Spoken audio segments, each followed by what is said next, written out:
Bonsoir tout le monde, petite vidéo très courte, je vais parler de morphologie. Le mot morphologie, on pourrait le traduire par étude de la forme. Et justement, en parlant de forme, euh, je pense que la forme sans contexte, c'est-à-dire sans objectif, ça n'a pas vraiment de sens.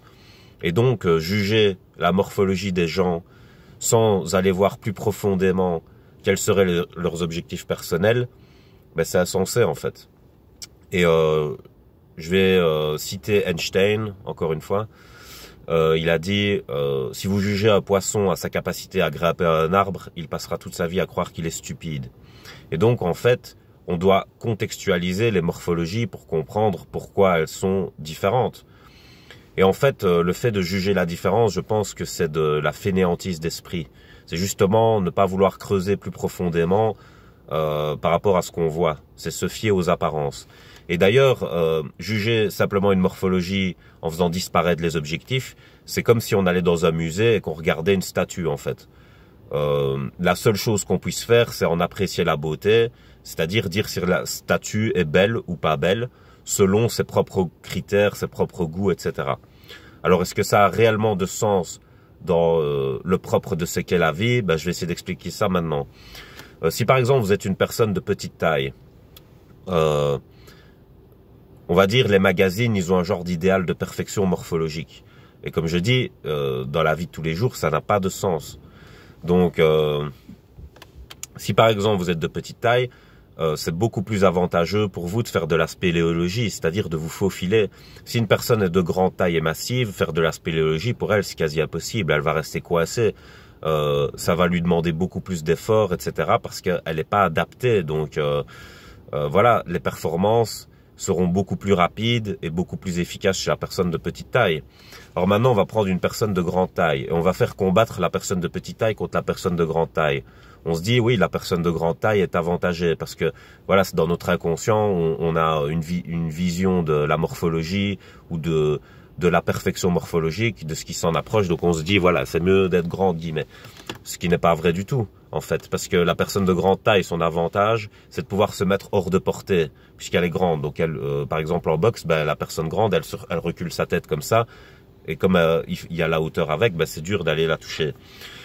Mais la personne de petite taille, elle peut se faufiler. Donc elle peut se faufiler entre les coups. Et donc se déplacer comme ça intelligemment, et la personne de grande taille pourrait ne jamais toucher à cause de son allonge. Par exemple, une personne de grande taille, ce qui va avec, c'est son allonge aussi. Il faut casser son allonge. C'est-à-dire qu'une personne qui a un grand bras, quand elle touche trop près d'elle, comme son bras est grand, elle a zéro puissance. Une personne de petite taille, elle a des bras plus courts, donc au corps à corps, elle a plus de puissance, parce qu'elle sait prendre de l'élan. Donc vous voyez, il y a ça. Donc il faut casser la distance pour la personne de petite taille en se faufilant. Et pour la personne de grande taille, il faut créer la distance et se mettre hors de portée. Voilà, il y a ça par exemple. Alors un autre exemple, c'est être léger et massif. Par exemple, pour faire un marathon, il faut pas être massif. Pourquoi? Parce que c'est plus dur. Il faut beaucoup plus d'énergie pour déplacer un camion que pour déplacer un vélo. D'accord? Donc on va dire un poids lourd, c'est un camion. Effectivement, si le camion vous fonce dessus, c'est beaucoup plus impactant qu'un vélo. Mais c'est beaucoup plus dur de faire déplacer un camion. Donc, on est plus vite essoufflé en déplaçant beaucoup de masse, en fait. Le cœur, il pompe parce qu'il faut que les muscles travaillent plus. Et donc, on est plus vite essoufflé. Donc, imaginez la distance d'un marathon, c'est 42 km. Une personne massive, elle est désavantagée. Ça va lui demander beaucoup plus d'efforts, beaucoup plus de mental pour y arriver. Alors qu'une personne plus légère, qui a les muscles adéquats, évidemment, pas qui a zéro muscle, parce que sinon, le cœur va pomper aussi, mais qui a les muscles adéquats, mais qui est légère, elle va faire le marathon beaucoup plus facilement. Alors maintenant, par rapport à la masse, s'il y a un coup de vent, la personne légère, elle s'envole. Par contre, la personne massive, elle est stable sur ses appuis. C'est comme un arbre, elle est enracinée. Donc la personne massive, elle est imposante. Donc ce qui peut se passer, c'est que la personne massive, dans un combat, elle va essayer de coincer la personne, on va dire légère, dans un coin, parce qu'avec sa force de camion et le fait d'être imposant, elle va la mettre mal en fait, parce que l'autre personne n'est pas imposante, etc. Et en fait, la personne légère, elle, ce qu'elle doit faire, c'est tourner autour pour essayer d'essouffler la personne massive, parce que la personne massive tient pas la distance. Et ce que doit faire la personne massive, c'est essayer de coincer la personne légère et d'utiliser sa force, parce que au niveau de du rapport de la force, ben, c'est la personne massive qui l'emporte. Donc vous voyez, toute morphologie a ses avantages et ses inconvénients qu'on contextualise, et donc on juge beaucoup moins quand on comprend tout ça. En fait, on regarde les gens et on se dit, bah les gens ils sont comme ça par rapport à leurs objectifs, etc. Et puis même si c'est pas le cas, c'est peut-être une décision personnelle et les personnes aiment être comme elles sont, et puis c'est tout. Donc ça nous regarde pas.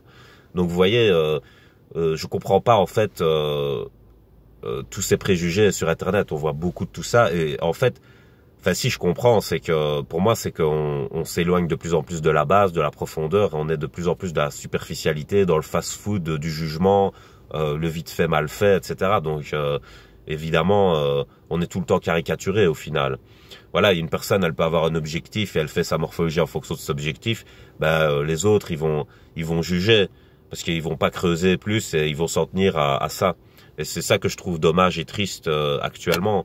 Et je trouve qu'on devrait revenir à plus de profondeur, comme je l'avais dit dans la précédente vidéo. Voilà. Donc je vais vous laisser sur ça. Passez une bonne soirée.